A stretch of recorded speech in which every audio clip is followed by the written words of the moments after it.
Ternyata setiap hari kita berperang. Beberapa hari ini, di saat waktu luang, saya mencari hiburan dengan melihat video tentang peradaban manusia. Di antaranya sejarah bangsa Mongol, beberapa dinasti kekhalifahan, perang dunia, sampai perang Stateless War saat ini. Sejarah peradaban manusia banyak diisi peperangan yang dipicu berbagai hal, mulai nafsu menguasai daerah, nafsu memperebutkan sumber daya, sampai perang agama. Pada setiap peperangan akan menghasilkan kemenangan versus kekalahan, penindas versus tertindas, hidup versus mati, hak versus batil. Semua itu terkumpul pada kondisi peperangan. Terbersit di pikiran saya, kenapa kok semua itu terjadi sepanjang peradaban manusia? Bahkan pada zaman modern ini, peperangan terus ada dan bertransformasi menjadi stateless war, yaitu peperangan yang dilakukan bukan oleh suatu negara atau kerajaan, tapi dilakukan oleh sekelompok yang menguasai negara-negara di dunia dan terjerat dalam skema perang mereka. Lama saya berpikir, apa esensi dari hidup ini? Apakah saya harus ikut berperang? Apakah saya bisa menghindar dari perang? Padahal baik yang menang atau yang kalah juga akan mati. Lama saya merenung, berusaha mencari jawaban. Kenapa sejarah peradaban ada peperangan dan kenapa kok ada agama? Lalu saya ingat kajian saya tentang fundamental konsep Karnus. Pada kajian tersebut, saya ulas jenis-jenis makhluk ciptaan Allah di alam ini, antara lain atom, molekul, senyawa, virus, bakteri, alge, kapang, tumbuhan, hewan, dan manusia. Tubuh manusia adalah organisasi sekian triliun sel yang diperintah oleh organ otak dalam melakukan kehidupan sehari-hari. Kemudian, mata kita ini tidak akan pernah tahu kalau di sekeliling tubuh ini terdapat miliaran bakteri, virus, dan atom atau senyawa radikal yang berusaha menggempur seluruh organisasi sel tubuh kita ini. Ternyata dalam tubuh ini sudah disematkan oleh Allah SWT suatu sistem imun yang mengenali makhluk-makhluk kecil kasat mata tubuh manusia. Sel-sel imun tubuh kita ini setiap detik siaga dan berperang melawan berbagai agresor kecil berupa bakteri, virus, bahkan zat radikal yang masuk ke tubuh ini. Bagi virus dan bakteri, mereka ingin masuk ke tubuh kita untuk berkembang biak dan menguasai seluruh sumber daya tubuh ini sampai kita mati.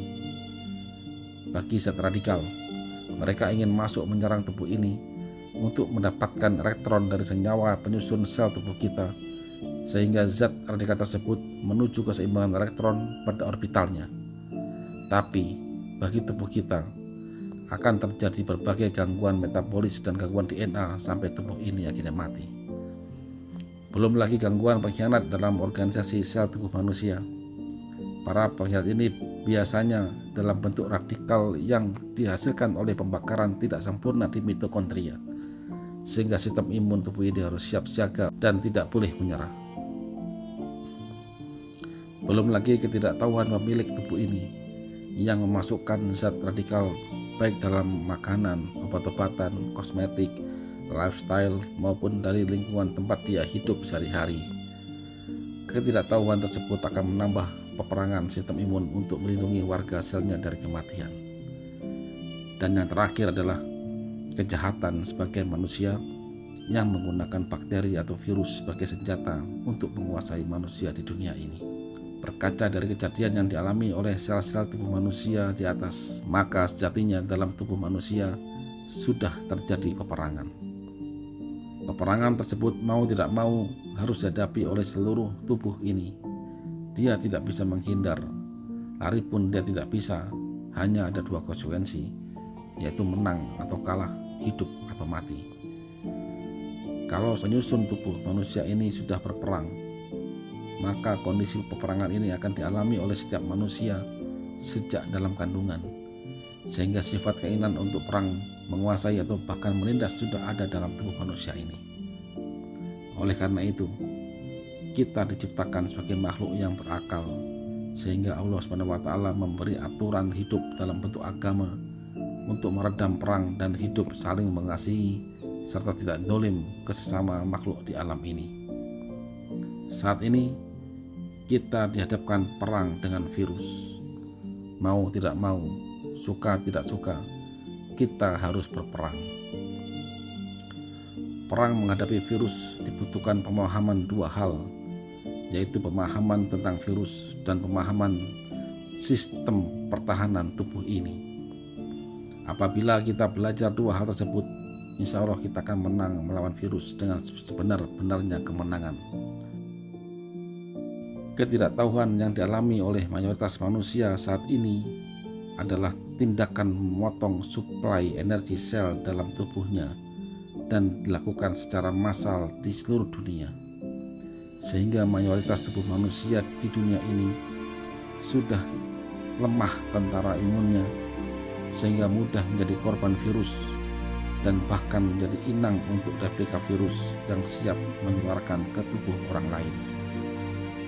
Salah satu tindakan yang sering dilakukan oleh mayoritas manusia itu adalah dengan menetralkan asam lambung melalui skema pengobatan segala penyakit saat ini.